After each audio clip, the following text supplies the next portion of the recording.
Ça t'arrive tout simplement parce que tu as ton cerveau archaïque, ce que j'appelle moi le Cro-Magnon.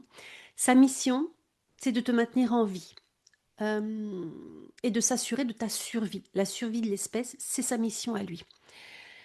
Et le souci, c'est que ce Cro-Magnon, ce cerveau archaïque, active le mode survie, à la naissance. La naissance, c'est l'événement le plus traumatisant que chaque être humain va vivre. Alors, c'est pas moi qui le dis, hein, c'est des études qui ont été faites, notamment au MIT, hein, qui l'ont démontré. Au moment de la naissance, chacun de nous, et c'est le traumatisme initial, on va être expulsé d'un endroit où on est en sécurité, dans un endroit où on va être en insécurité.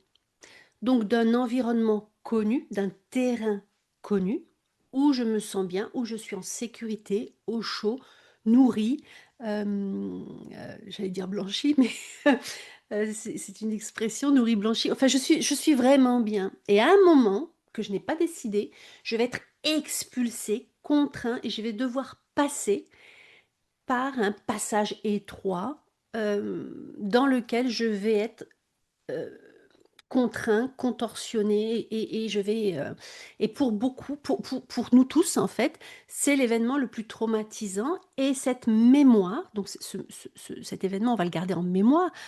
Alors comment on le garde en mémoire? On le garde en mémoire dans nos cellules et dans notre cerveau archaïque parce que le cerveau va se développer, hein, au fil des mois, au fil des années. Hem, Ce cerveau archaïque, en fait, il active l'alarme, survie, il faut survivre. Donc en fait, quand bien même je suis attendue, accueillie par mes parents, et c'est pas le cas de tout le monde, hein, on a tous des histoires différentes, ça n'empêche que moi, en tant qu'être humain, je ne vais pas forcément recevoir de l'extérieur la sécurité dont j'ai besoin. D'accord? Et tout ça, c'est pour expliquer que le mode survie s'active à ce moment-là. Et si en tant qu'enfant, mes parents, les adultes autour de moi ne m'ont pas transmis les clés de la sécurité intérieure, ça va être compliqué. Ça va être compliqué parce que, je vais être tout le temps en train de m'adapter, m'ajuster, faire attention à ce que je dis, faire attention à ce que je pense, pas déborder pour pas me faire remarquer et ainsi de suite. On l'a tous vécu à l'école, hein, notamment, où en fait pour se faire accepter, des fois, on a eu des comportements, des attitudes qui étaient pas OK avec nous en profondeur. Donc ça, c'est quoi? Ce mécanisme, c'est ce fameux mode survie qui s'est activé, c'est ce Cro-Magnon.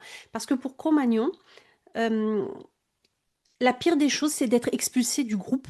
Parce que Cro-Magnon, quand il était expulsé du groupe, il était, il mourait très rapidement.